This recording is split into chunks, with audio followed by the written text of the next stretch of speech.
Welcome to Living Hope channel.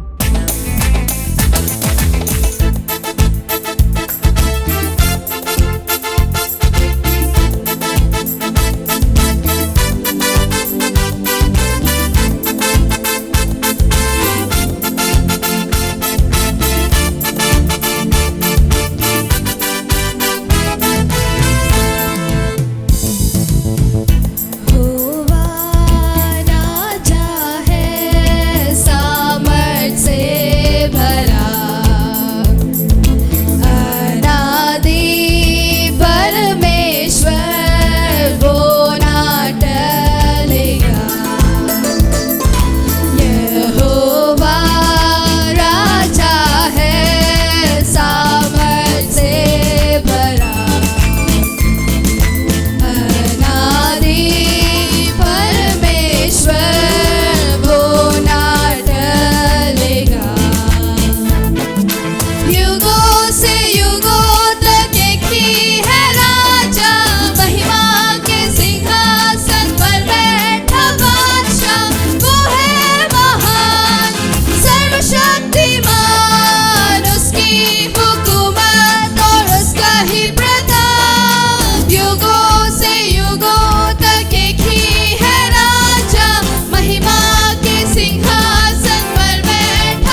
बचाता है। जब मैं पुकारूं तू दौड़ आता है, जब मैं गिरूं मुझे उठाता है। हाले हालेलुया हालेलुया हालेलुया हाले हालेलुया हालेलुया हालेलुया।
கட்டுகள் உடைத்தீரே, முற்றிலும் விடுதலை தந்தீரே.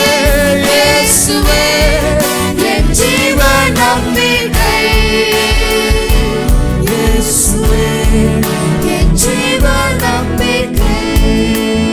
உயிரோடு எழுந்தவரே, உம்மை ஆராதனை செய்கிறோம். ஜீவனின் அதிபதியே, உம்மை ஆராதனை செய்கிறோம். உயிரோடு எழுந்தவரே, உம்மை ஆராதனை செய்கிறோம். ஜீவனின் அதிபதியே, உம்மை ஆராதனை செய்கிறோம். ஹல்லேலூயா ஹோசனா, ஹல்லேலூயா ஹோசனா, ஹல்லேலூயா ஹோசனா, ஹல்லேலூயா ஹோசனா, ஹல்லேலூயா ஹோசனா, ஹல்லேலூயா ஹோசனா, ஹல்லேலூயா ஹோசனா, ஹல்லேலூயா ஹோசனா. for you are great, You do miracles so great, there is no one else like you. no one else like you. There is no one else like you, for you are great. You do miracles so great, there is no one else like you.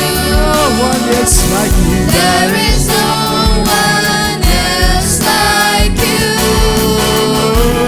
There is no one else like you.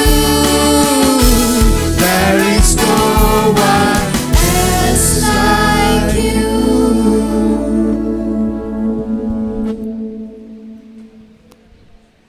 ஆண்டவர் ரட்சகருமாகிய இயேசு கிறிஸ்துவின் நாமத்தினாலே ஒவ்வொருவரையும் நாங்கள் வாழ்த்தி வரவேற்கிறோம். हमारे उद्धारकर्ता प्रभु यीशु मसीह के नाम से आप सबों को हम स्वागत करते हैं। கர்த்தர் நல்லவர், அவருடைய கிருபை என்றும் உள்ளது. परमेश्वर भला है, परमेश्वर का अनुग्रह सदैव के लिए है। கர்த்தருடைய வார்த்தையை வாசிப்போம், தியானிப்போம், விசுவாசிப்போம். அந்த வார்த்தை நமக்குள்ள ஜீவனாய் இருக்கிறது. परमेश्वर के वचन को हम पढ़ें, ध्यान करें, अध्ययन करें, ताकि वो हमारे लिए जीवन है। அவர் கிருபை என்றும் உள்ளது. परमेश्वर का अनुग्रह सदैव के लिए है। அவரை நம்பின பிள்ளைகளுக்கு அவர் ரொம்ப ரொம்ப நல்லவராய் இருக்கிறார். जो कोई उन पर विश्वास करता है उनके लिए वो बहुत ही भला है, நம்மை ஆசீர்வதிப்பதே அவருக்கு பிரியமாய் இருக்கிறது. क्योंकि हमें आशीषित करना ही परमेश्वर को प्रसन्न है। அவர் நம்மை உயர்த்துகிற தேவன். वो हमें ऊंचा करने वाला परमेश्वर है। ஆமென். आमीन। கர்த்தருடைய வார்த்தைக்கு நேராக போவோம். आइए परमेश्वर की वचन की ओर ध्यान दें। இஸ்ரவேல் ஜனங்களுக்கு திடீர்னு ஒரு ஆசை வந்துருச்சு, எங்களுக்கு ராஜா வேண்டும், ராஜா வேண்டும். इजराइल लोगों के लिए अचानक एक ऐसा एक इच्छा आया है कि हमारे लिए भी एक राजा चाहिए। ஆனா இது கர்த்தருக்கு ரொம்ப துக்கமா இருந்தது. लेकिन ये बात परमेश्वर के लिए बहुत ही एक दुख था।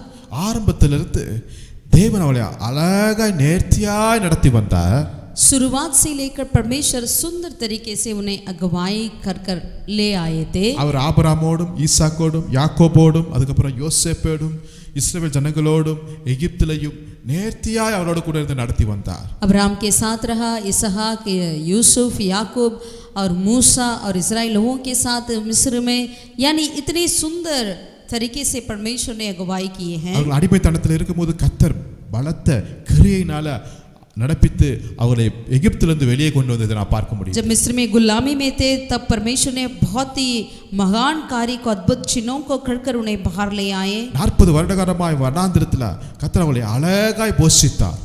40 वर्ष के लिए रात और दिन परमेश्वर उन्हें जंगलों में अच्छे से अगुवाई की। அதாவது ஒரு ராஜா அவை காட்டிலும் இவர் ராஜாவாய் தன்னுடைய சொந்த ஜனங்களோடு அவர் இருந்ததை நான் பார்க்க முடியும். यानी एक राजा से बढ़कर राजाओं का राजा हमारा परमेश्वर अपने लोगों के साथ रहकर उन्हें अगुवाई करी. ஆனாலும் ஜனங்க வெளியில உலகத்தை பார்க்கறாங்க பாத்தீங்களா? लेकिन जब लोग संसार को देखते हैं, இப்போ அவங்களுக்கு ஒரு ஆசை வந்துருச்சு. अब उनके मन में एक इच्छा आया. அந்த ஊர்ல ஒரு ராஜா இருக்காரு, उस देश में एक राजा है, அங்க அமைச்சர்கள் இருக்காங்க, वहां पर सारे मंत्रियां भी हैं, அங்க அரண்மனை இருக்குது, वहां पर राजमहल है, அதாவது இப்போ யோசித்து பாருங்க, பார்லிமென்ட் அங்க இருக்குது, சட்டப்பேரவை இருக்குது, पार्लियामेंट है, असेंबली है, எம்எல்ஏ எம்பிகள் இருக்காங்க, மினிஸ்டர் இருக்காங்க, सारे मंत्रियां हैं, एमएलए है, एमपी है, பிரசிடென்ட் இருக்காங்க और राष्ट्रपति है என்று சொல்லி அதே மாதிரி சிஸ்டம் நம்மளுக்கும் வேணும் என்று சொல்லி இஸ்ரவேல் ஜனங்க ஆசைப்பட்டாங்க.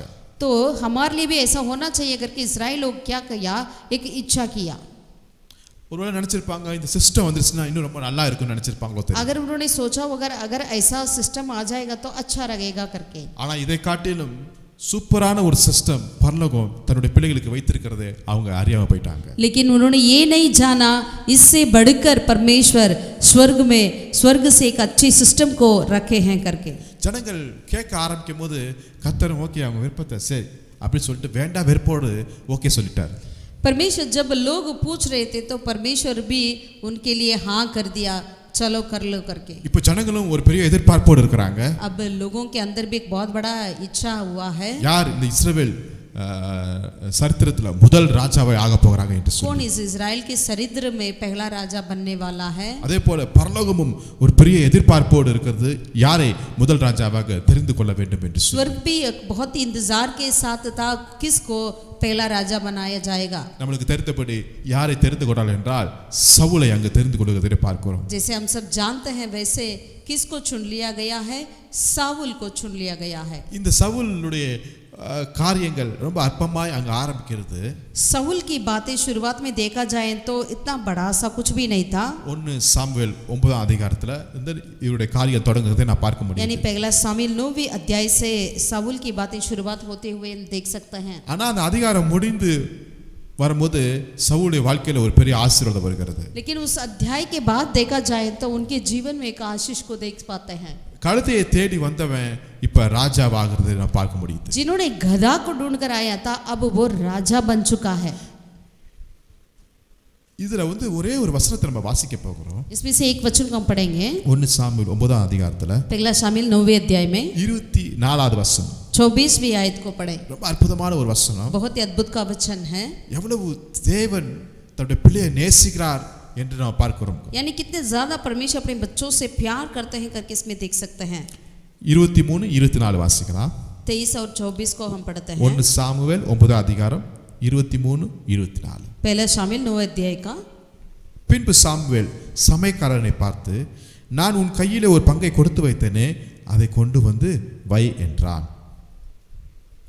फिर शामिल ने रसोई ते से कहा, जो टुकड़ा मैंने तुझे देकर अपने पास रख छोड़ने को कहा था उसे ले आ. 24. அப்பொழுது சமையல்காரன் ஒரு முன்னந்தொடையையும் அதனோடு இருந்ததை எடுத்துக்கொண்டு வந்து அதை சவுலுக்கு முன் வைத்தான். அப்பொழுது சாமுவேல், இதோ இது உனக்கென்று வைக்கப்பட்டது, இதை உனக்கு முன்பாக வைத்து சாப்பிடு. நான் ஜனங்களை விருந்துக்கு அழைத்தது முதல் இதுவரைக்கும் இது உனக்காக வைக்கப்பட்டிருக்கிறது என்றார். तो रसोइये ने चांद और मान समेत उठाकर साउल के आगे धर दिया. तब शामिल ने कहा, जो रखा गया था उसे देख और अपने सामने तर के खा, क्योंकि वह तेरे लिए इसी नियत समय तक जिसकी चर्चा करके मैंने लोगों को त्योगता दिया रखा हुआ है.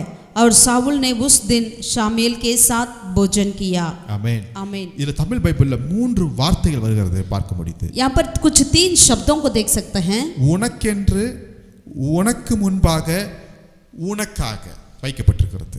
यहाँ पर यूं लिखा गया है, तेरे लिए, உனக்கென்று, तेरे लिए, உனக்கு முன்பாக, तेरे सामने, உனக்காகவே வைக்கப்பட்டிருக்கிறது. और तेरे लिए ही रखा गया है. ஹalleluya. हालेलुया. யாரை குறித்து இங்க எழுதப்பட்டிருக்கிறது? यहाँ पर किसके प्रति लिखा गया है? சவுலுக்கு வேண்டிய ஆசீர்வாதத்தை குறித்து இங்கே எழுதப்பட்டிருக்கிறது. यानी साउल की आशीष के बारे में लिखा हुआ है. சவுல் இது உனக்கென்றே இந்த ஆசீர்வாதம் இருக்கிறது. जो रखा गया तेरे लिए ही है साउल. இது உனக்கு முன்பாகவே இருக்கிறது சவுல். और तेरे सामने ही रखा गया है. இது உனக்காகவே இருக்கிறது. ये तेरे लिए ही है. அப்படின்னா என்ன அர்த்தம்?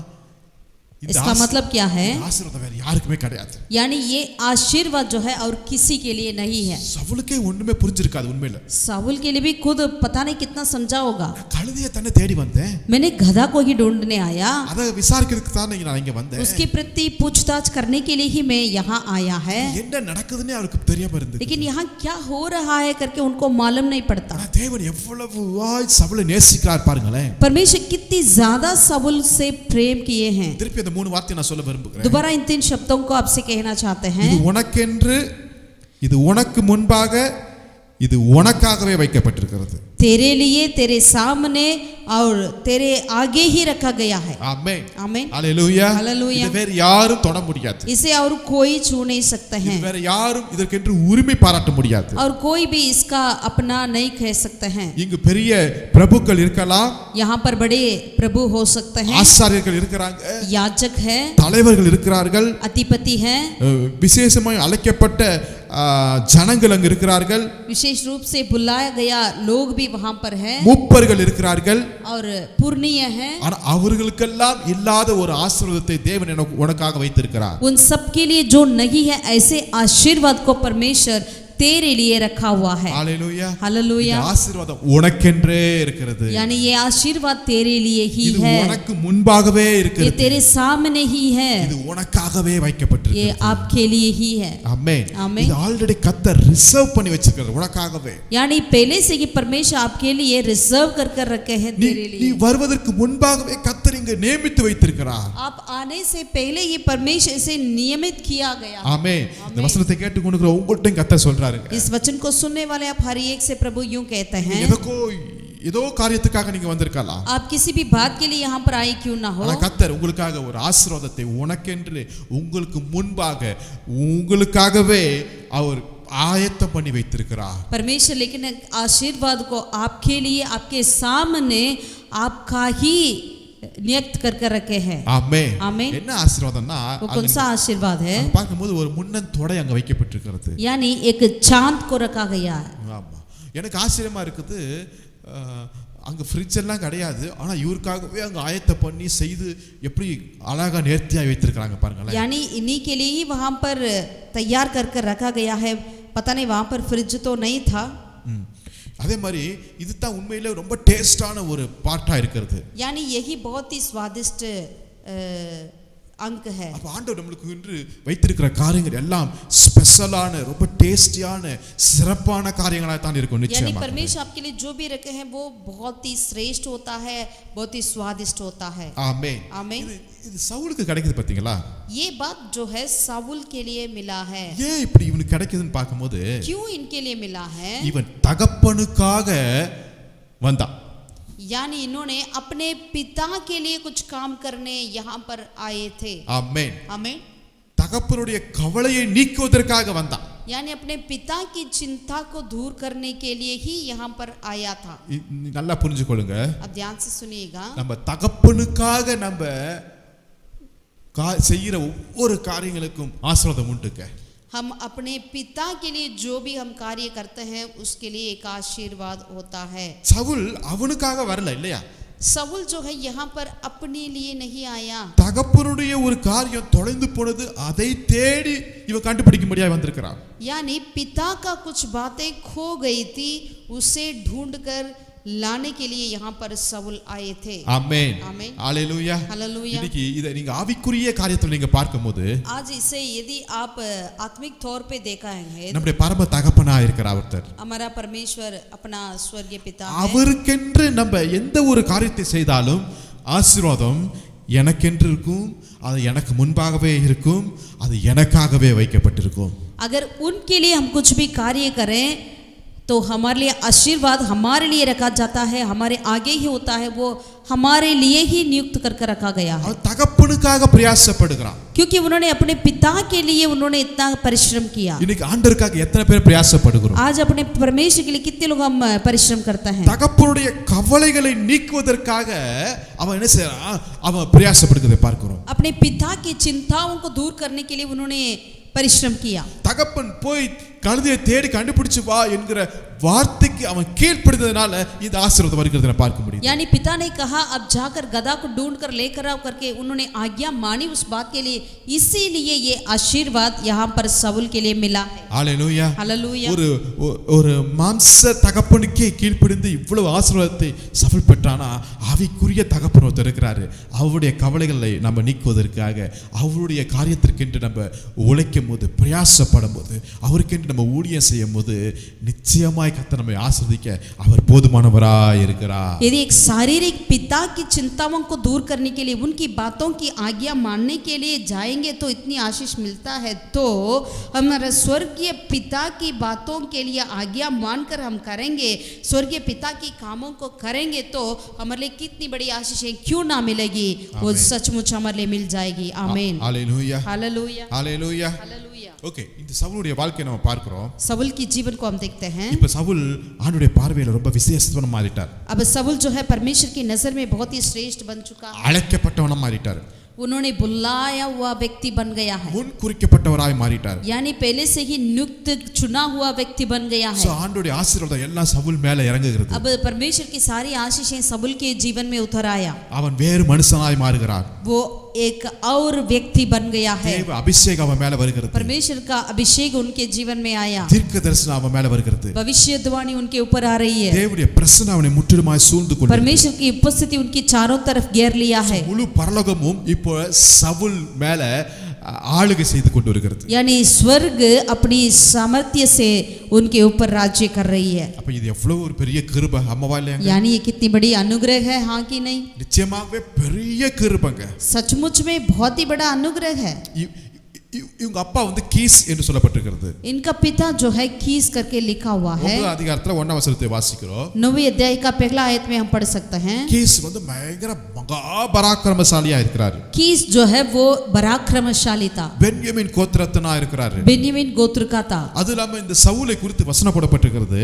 इतना ही नहीं, शाऊल के प्रति वचन में लिखा है 2ஆம் வசனத்துல दूसरा आयत में, அவர் ரொம்ப சௌந்தரியவானா இருக்கிறாராம். और बहुत ही सुंदर था शाऊल, ரொம்ப அழகான மனுஷன் இந்த சவுல். बहुत सुंदर था. அது மாத்திரமல்ல, इतना ही नहीं, நல்ல ஒரு வாலிபனா இருக்கிறாரு. जवान भी था. அதை காட்டிலும் इससे बढ़कर பயங்கர ஹைட் உள்ள மனுஷனா இருக்கிறார்.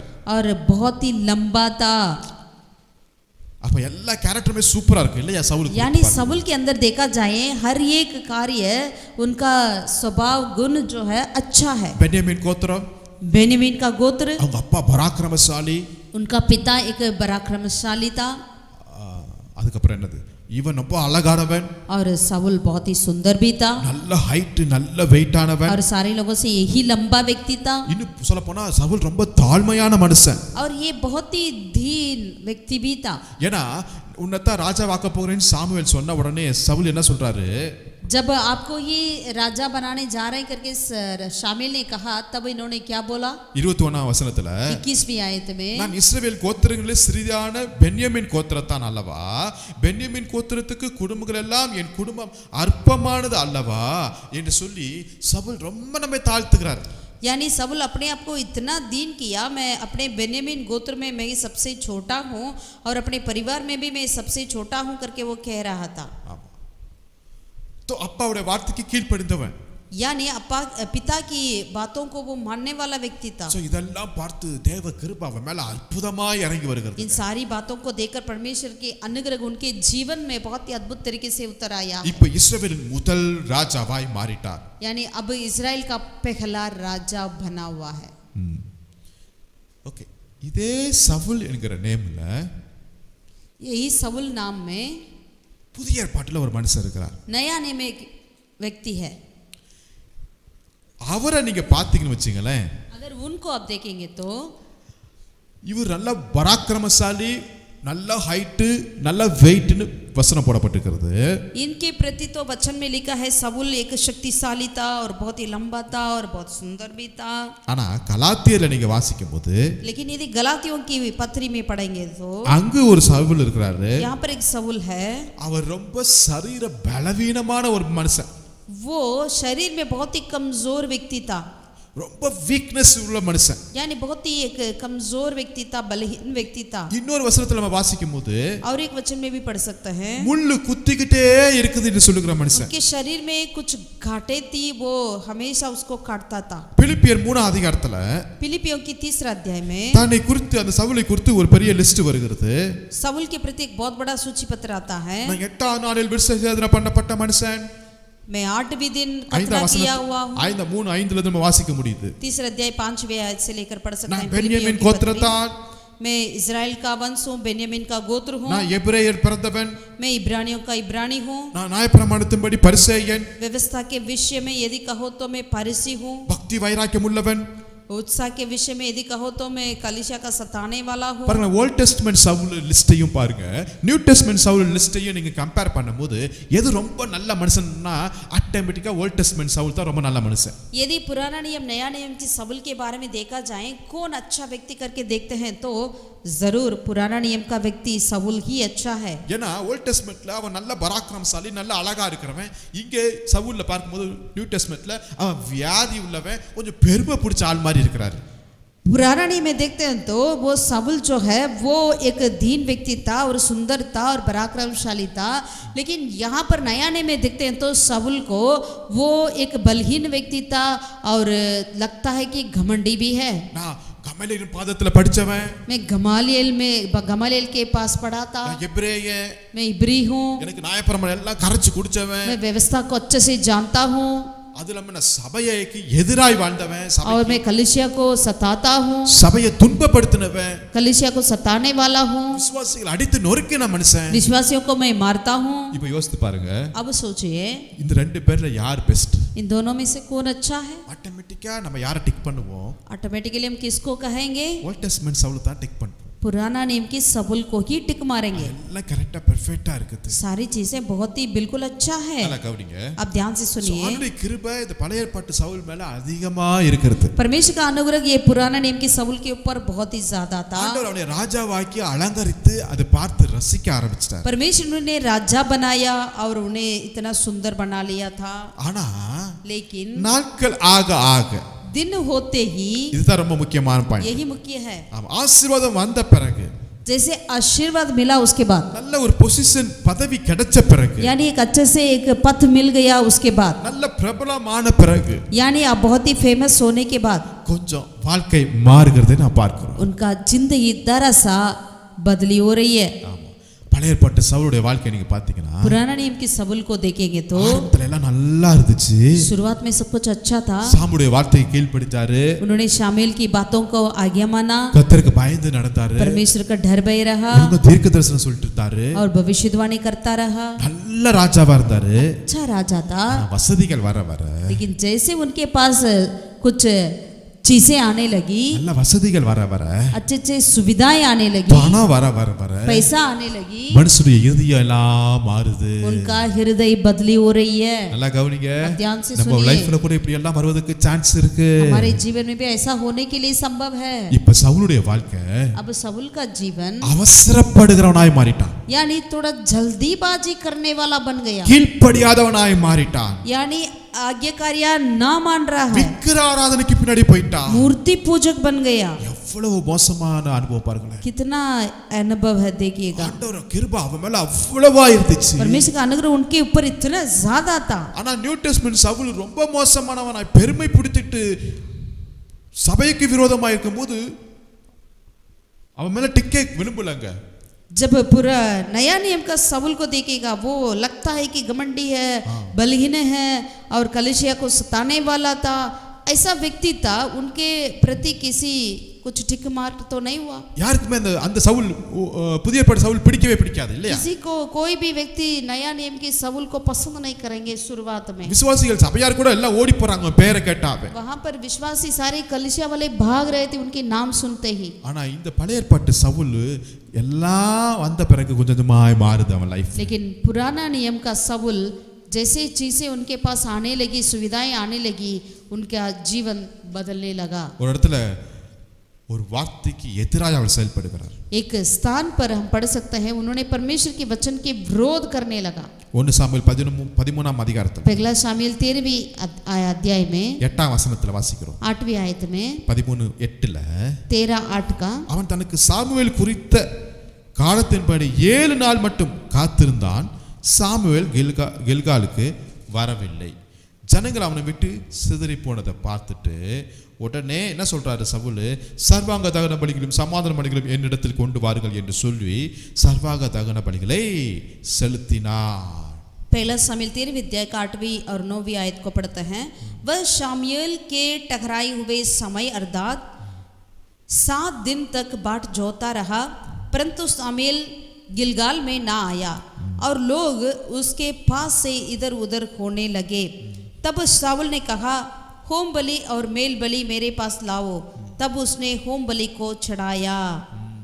இங்க பாருங்க எவ்வளவு ஒரு விரோதமான ஒரு காரியத்தை செய்றாங்க। यहाँ देखिएगा उन्होंने कितना जो कार्य को नहीं करना चाहिए उन कार्य को करते हुए देखते हैं। சாமுவேல் சொல்றாரு நான் வரது வரை வெயிட் பண்ணுங்கறாரு। शामुएल ने शाऊल से कहा था जब तक मैं ना आऊंगा तब तक इंतजार करना। சாமுவேல் வரதுக்கு கொஞ்சம் லேட் ஆனது மாதிரி உடனே சவுல் தான் வேலைய ஆரம்பிச்சிட்டாரு। शामुएल आने की दरअसल देर होने लगा तो तुरंत शाऊल ने अपने काम को करने लगा। லேவியர்கள் செய்ய வேண்டிய காரியத்தை இவர் செய்ய ஆரம்பிச்சிட்டார் போல। यानी लेवियों ने जो करना था उन कार्य को अपने हाथों में ले लिया है शाऊल ने। சவுலோட இதயத்துல நீ தான் ராஜா தானே, உன்னை தானே கர்த்தர் அபிஷேகித்தாரு, இந்த சாமுவேல் வந்து தான் செய்யணுமா, நீ செய்யலாமே அப்படின்னு ஒரு எண்ணங்கள் यानी வந்தது। शाऊल के मन में यूं बात आ गई कि अरे मैं तो राजा हूँ, अरे शामुएल आने तक मुझे क्यों इंतजाम करना है, मैं भी खुद कर सकता हूँ, मैं भी अभिषेकित पाया हुआ हूँ। இங்கதான் ரொம்ப கவனமா இருக்கணும்। यहाँ पर ही हमें बहुत सावधान रहना चाहिए। கர்த்தருடைய வார்த்தைக்கு கீழ்ப்படியாம परमेश्वर की बातों को आज्ञा ना माने, பெருமை வந்து एक घमंड आया அவசரப்பட்டு और जल्दीबाजी किया, இந்த காரியத்தை செய்யறான்। इन बातों को उन्होंने करने लगा। உடனே சாமுவேல் சொல்லிட்டார், तुरंत शामुएल ने कहा, ஓ ராஜ்யபாரம் நிலைநிற்காதுப்பான்ட்டார்। 14 வசனம்। तेरा राजपद तुझसे छीना जाएगा करके कह दिया। இதுக்கு முந்தின அதிகாரத்துல தான் அவன் மேல அவ்வளவு கிருபை வந்துச்சு। इससे पहले अध्याय में ही उनके ऊपर इतना ज्यादा कृपा आया है, ஒரே சாப்டர்ல எல்லாம் போயிருச்சு। क्योंकि एक ही अध्याय में सब कुछ चला गया है। ரொம்ப கவனம்। हमें बहुत सावधान रहना चाहिए। ஆண்டவருடைய கிருபை இலவசம் தான், परमेश्वर का अनुग्रह तो मुफ्त में मिलता है, ஆனா ரொம்ப கவனமா இருக்கு। लेकिन उसमें हमें कहीं भी सावधान रहना चाहिए, ரொம்ப கவனமா இருக்கணும்। काफी सावधान रहना है। பெருமை வந்துருச்சு। घमंड आ गया। ஆனா அப்படியே நீங்க புதிய ஏற்பாட்டு சவுலை நீங்க பார்க்கணும்। लेकिन साथ ही साथ नया नियम की शाऊल को देखते हैं तो பிலிப்பியர் 3 அதிகாரத்துல फिलिपियों की 3 अध्याय में 7 வசனத்துல 7वीं आयत में ஆண்டவரை அறியாததுக்கு முன்னாடி பெருமையா இருந்திருப்பாரு, उन्होंने परमेश्वर को जानने के पहले घमंडी रहा, ஆனா ஆண்டவர் எப்ப தொட்டாரோ लेकिन परमेश्वर उनको छू लिया है तो ஒரு மனமாற்றம் வந்து उनके अंदर एक मन फिराने की बात हुई। இந்த சவுல் சொல்றாரு, और शाऊल कहते हैं, ஆகிலும் எனக்கு லாபமாயிருந்தவர்கள் எல்லாவற்றையும் கிறிஸ்துவுக்காக நஷ்டம் என்று எண்ணுகிறேன்। परंतु जो जो बातें मेरे लाभ की थी उन्हीं को मैंने मसीह के कारण हानि समझ लिया है। தன்னை தானே முழுவதுமாய் தாழ்த்துகிறதை நான் பார்க்கிறேன்। यानी अपने आप को दीन करते हुए देखते हैं। அது மாத்திரமல்ல, என் கர்த்தராகிய கிறிஸ்து இயேசுவை அறிகிற அறிவின் மேன்மைக்காக எல்லாவற்றையும் நான் நஷ்டம் என்று எண்ணிக்கொண்டிருக்கிறேன்। और 8वीं आयत में कहते हैं, वरन मैं अपने प्रभु मसीह यीशु की पहचान की उत्तमता के कारण सब बातों को हानि समझता हूँ, जिसके कारण मैंने सब वस्तुओं की हानि उठाई और उन्हें खुदा समझता हूँ, जिसमें मैं मसीह का प्राप्त करूं। எல்லாவற்றையும் நஷ்டம் என்று குப்பை என்று எண்ணுகிறேன்।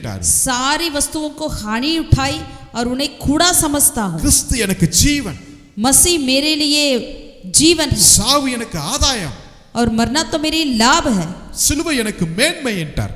और क्रूस मेरा अच्छा है, मेरे சிலுவையின் உபதேசம் எனக்கு பெரிய பலனா இருக்கிறது என்கிறார். क्रूस का कथा मेरे लिए लाभदायक है, भल है करके कह दिया। ஹalleluya हालेलुया ஹalleluya. हालेलुया। சவுல் பவுலாய் மாறுகிறார். यानी सவுल यहाँ पर पவுल बन गया है। பவுல் என்றால் என்ன அர்த்தம் தெரியுங்களா? पவுल का मतलब क्या है? சிறிய அற்பமானது என்ற அர்த்தமா இருக்கிறது. छोटा दीन करके अर्थ है। ஆமென். ஆமென். தம் வாழ்க்கையை மாத்திரமல்ல, ஈவன் நம்முடைய நேம் அர்த்தத்தையே அவர் மாற்றுகிறார்கள். ना केवल अपनी जिंदगी को वरन अपना सारा नाम को भी बदल दिया है। ஆண்டவருக்கு முன்பாக தன்னை முழுவதுமாய் தாழ்த்துகிற பவுலாய் மாறிட்டார்கள். परमेश्वर की उपस्थिति के सामने अपने आप को पूरी तरह से उन्होंने बदल डाल दिया। வெறுமையாக்கிட்டார். अपने आप को उन्होंने खाली कर दिया। முன்னாடி நான் அங்க படிச்ச இங்க படிச்ச அவரு இவரு பெரிய லிஸ்ட் எல்லாம் கொடுத்தார். இப்பெல்லாம் அந்த லிஸ்ட் எல்லாம் கிழிச்சு போட்டுட்டு நான் ஒன்றுமே இல்லை என்று சொல்லுகிறார். इससे पहले उन्होंने कहते थे कि मैं वहां पढ़ाई किया, यहाँ किया, वो किया करके, लेकिन अब परमेश्वर को जानने के बाद सारी चीजों को तोड़ दिया है। Hallelujah hallelujah. பழைய ஏற்பாட்டு சவுல், लेकिन पुराना नियम का साउल ஆசீர்வாதம் வந்த உடனே அப்படியே பெருமை மேல வந்துருச்சு. जैसे आशीर्वाद आते ही उनका घमंड आ गया। நான் எல்லாத்தையும் செய்வேன், मैं सब कुछ कर लूंगा, நான் ராஜா, मैं राजा हूँ। அதை காட்டிலும் ரொம்ப மோசமான ஒரு காரியம், சூனியக்காரிய தேடி போயிட்டாருங்க. उससे बढ़कर बहुत ही बुराई क्या किया था, उन्होंने जादू टोना करने वालों को, काला जादू करने वालों को पीछा किया। ஆண்டவரால் அபிஷேகம் பண்ணப்பட்ட ஒரு மனுஷன், यानी परमेश्वर की ओर से अभिषेकित किया हुआ व्यक्ति, முதல் ராஜா, पहला राजा था। சூனியக்காரிய போய் தேடிட்டு இருக்காரு. अब उन्होंने ऐसे जादू टोना करने वालों को ढूंढने लगा மந்திரவாதிட்ட ஆலோசனை கேட்க போறாருங்க. और उनके पास जाकर उन्होंने जासूसी, उनके पास जाकर उन्होंने सलाह मारने लगा। அரண்மனையும் ஆசீர்வாதமும் பிரபுக்கனும் தங்கமும் எல்லாம் வந்தபோது राजमहल आया, प्रभु आ गया, अधिपति हो गए, सारी चीजें सोना चांदी आने के बाद அவன் வாழ்க்கையவே மாத்திருச்சுன்னு தான் சொல்ல முடியும். वो उनकी जिंदगी को बदल दिया है, यही हम कह सकते हैं। புதிய ஏற்பாட்டு சவுலாகிய பவுலுடைய வாழ்க்கையை நீங்க பார்க்கும்போது लेकिन नया नियम का सऊल जो पவுल था, उनके जीवन में देखेंगे तो யாரை தேடி போனா தெரியுங்களா? वो किससे ढूंढने गया? கர்த்தருடைய சமூகத்தை தேடி போயிட்டே இருக்கார். परमेश्वर की उपस्थिति को ढूंढने गया। ஆமென். ஆமென். தேவ ஆவியின் அபிஷேகத்தை பெற்ற மனுஷர்கள் எப்பொழுதுமே தேவ சமூகத்தில் ஆலோசனையை தான் அவங்க விரும்புவார்கள். परमेश्वर की आत्मा को जो पाए हैं वो व्यक्ति हमेशा परमेश्वर की उपस्थिति को ही चाहेंगे। எல்லா ஊழியங்கள் தேவ ஆலோசனைப்படி அவர் செய்தார். सारी सेवकाई परमेश्वर की आयोजन के साथ वो करने लगे। even though அவருக்கு நல்ல அனுபவங்கள் காணப்பட்டாலும், படிப்பு காணப்பட்டாலும், லாங்குவேஜ் நல்ல திறமைகள் காணப்பட்டாலும், அதை காட்டிலும் பரிசுத்த ஆவியினுடைய அபிஷேகத்தினுடைய ஆலோசனையே முற்றிலுமாய் நம்பி இருந்த மனுஷன் उनके தான். पास ज्ञान बुद्धि समझ था और अच्छे से पढ़ाई था, लेकिन सबसे बढ़कर उन्होंने परमेश्वर की ज्ञान को खोज करने लगा। ஹalleluya. हालेलुया। இன்னைக்கு நம்ம யாரை தேடி போகிறோம்? आज हम किसको खोज करते हैं? யாரை தேடி போகிறதுக்கு நம்முடைய சூழ்நிலைகள் அனுமதிக்கிறதுன்னு பாருங்க. हमारी परिस्थितियां कहाँ की और जाने के लिए हमें उद्देश्य देती है। ஆமென். आमीन। ஆமென். இப்போ பழைய ஏற்பாட்டு சவுலை பார்க்கும்போது पुराना नियम का सऊल को देखते हैं அவன் तो வாழ்க்கையில ஒரே போராட்டமா இருக்குது. उनके जीवन में एकदम वो एक लड़ाई होता रहा। அவன் வாழ்க்கை ஒரு என்ன சொல்றது, சஞ்சலித்து கொண்டிருக்கிறது. यानी उनका जीवन एकदम एक दुख में ही होता रहा। ஒவ்வொரு நாளும் ஒரு ஃபைட், ஒரு போராட்டம், हर एक दिन एक लड़ाई, एक युद्ध। விசுவாசம் இல்லாத ஒரு வாழ்க்கையா போயிருச்சு. विश्वास बिना एक जीवन हो चुका था। ஆனா புதிய ஏற்பாட்டு சவுல் சொல்வாரு, लेकिन नया नियम का सऊल कहते हैं அவருக்கும் போராட்டம் இருந்துச்சு, उनके लिए भी बहुत सारे संघर्ष थे, அவருக்கும் உபத்திரவம் இருந்துச்சு, उनके पास उपद्रव था, அவரும் எப்பக்கத்தில் நெருக்கப்பட்டாரு, वो भी चारों तरफ दबाए गए, அவரும் நிர்வாணமாய் இருந்தாரு, वो भी नंगा किया गए, கப்பர் சேதம், उनके अभी जगह பசி, छूट गई பட்டணி, और भूख था, எல்லா பிரச்சனையும் அனுபவிச்சாரு. सारी परिस्थिति था। அதை அவர் எப்படி பார்த்தாருன்னா, लेकिन उन सारे परिस्थितियों को उन्होंने कैसा देखा? நல்ல போராட்டமாய் பார்க்கிறார். एक अच्छे गुस्ती के समान देखा है। ஹalleluya. हालेलुया। இவ போராட்டமா இருக்குன்னு சவுல் ஓடிட்டு அழைச்சிட்டு இருக்கிறார் பழைய ஏற்பாட்டுல. यानी जब संघर्ष आया तब पुराना नियम का सऊल भाग गया, ஆனா புதிய ஏற்பாடு சவுல் சொல்றாரு, लेकिन नया नियम का सऊल कहते हैं எல்லாம் எனக்கு நல்ல போராட்டம்ங்கறாரு. ये सारी मेरे लिए अच्छा गुस्ती मैंने लड़ा करके कहते हैं, இந்த உபத்திரவம் நல்ல உபத்திரவம்ங்கறார். ये उपद्रव मेरे लिए अच्छा है करके कह இந்த दिया, பிரச்சனை நல்ல பிரச்சனைங்கறாரு. ये परेशानी मेरे लिए भला है करके कह दिया। இந்த கப்பர் சேதம் எனக்கு நல்ல வாய்ப்பை கொடுத்துச்சுன்னு பாரு. जैसे मेरे साथ हुआ है, जहाज टूट गई थी, वो भी मेरे लिए भला है करके कहते हैं। எல்லாவற்றையும் அவர் நல்லதாய் பார்த்தாரு. यानी सारे उपद्रव को, संघर्ष को उन्होंने अच्छा अच्छा करके देखा है। ஆமென். हमें பழைய ஏற்பாட்டு சவுலுடைய வாழ்க்கையில விசுவாசமே இல்லாம போயிருச்சு. पुराने नियम के शाऊल के जीवन में उनके पास विश्वास ही नहीं रहा. கர்த்தர் செய்வார் என்கிற விசுவாசம் போயிருச்சு. परमेश्वर करेंगे करके विश्वास नहीं रहा. இஸ்ரவேல் தேவன் மேல் இருந்த விசுவாசம் போயிருச்சு. इजराइल के परमेश्वर के ऊपर जो विश्वास था वो नहीं रहा. ஆனா புதிய ஏற்பாட்டு சவுலாகிய பவுல் சொல்றாரு, लेकिन नया नियम का जो शाऊल था, जो पौल बन गया, वो कहते हैं எனக்குள்ள இருக்கிற விசுவாசத்தை நான் காத்துக்கொண்டே இருக்கிறேன். मेरे अंदर की विश्वास को मैंने रखवाली किया. ஹalleluya हालेलुया. பத்திரமாய் காத்துக்கொண்டே मैंने रखवाली किया. ஏனென்றால் நான் பார்த்து கொண்டிருக்கிறது யார் என்றால் இயேசுவை. அவர் விசுவாசத்தை துவக்கினவர், விசுவாசத்தை முடிக்கிறவர். அவரையே நான் நோக்கி பார்த்து क्योंकि கொண்டிருக்கிறேன். मैं किसके और ताकते रहता हूँ, जिसने विश्वास को शुरुआत और सिद्ध किया है, वो यीशु मसीह की ओर मैं ताकते रहता हूँ. ஹalleluya हालेलुया. விசுவாசத்தை காத்துக்கொள்ளுங்க. अपनी विश्वास की रखवाली करें. இவனுக்கு அரண்மனை எல்லாமே இருந்துச்சு, ஆசீர்வாதம் இருந்துச்சு, எல்லாமே இருந்துச்சு. ஆனா விசுவாசத்தை அவனால பாதுகாத்து கொள்ள முடியல. पुराने नियम के शाऊल के पास राजमहल था, सब कुछ था, लेकिन उन्होंने विश्वास की रखवाली नहीं कर पाई. இப்போ இவனுக்கு எல்லாமே போயிருச்சு புதிய ஏற்பாட்டு பவுலுக்கு. लेकिन नया नियम का शाऊल जो पौल था, उनके लिए सब कुछ चला गया. மரண பரியந்தம் கடைசி வரை लेकिन उन्होंने अपनी मृत्यु तक अपने विश्वास की रखवाली किया है. ஆமென் आमीन. ஹalleluya. हालेलुया. விசுவாசத்தை காத்துக்கொள்ள முடியுமா உங்களால? क्या अपने विश्वास की रखवाली कर पाएंगे? ஆமா, விசுவாசம் தான் நமக்கு ஜெயத்தை கொடுக்கக்கூடியதா இருக்கு. विश्वास ही हमें जय को ले आती है. ஆமென். आमीन. விசுவாசம் நம்முடைய வாழ்க்கையில வெற்றிகரமான ஒரு பாதையை காட்டுகிறதா இருக்கிறது. विश्वास हमारे जीवन में एक जय का रास्ता दिखाती है.